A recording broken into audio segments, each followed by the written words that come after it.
காலை வணக்கம். தினம் ஒரு திருக்குறள். அதிகாரம் 32, இன்னா செய்யாமை. குறள் 317.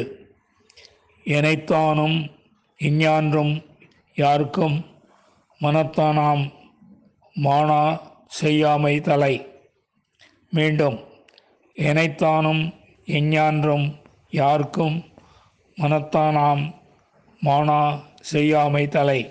இதன் விளக்கம்: எவ்வளவிலும் எப்பொழுதும் எவரையும் இழிவுபடுத்தும் செயலை மனத்தால் கூட நினைக்காமல் இருப்பதே முதன்மையான சிறப்பாகும் என்பதை அறிவோம். மீண்டும், எவ்வளவிலும் எப்பொழுதும் எவரையும் இழிவுபடுத்தும் செயலை மனத்தால் கூட நினைக்காமல் இருப்பதே முதன்மையான சிறப்பாகும் என்பதை அறிவோம். நன்றி, வணக்கம் கூறி உங்களிடமிருந்து விடைபெறுவது தேரெழுந்தூர் கோசகன் என்கிற டிவி நாராயணன், சென்னை.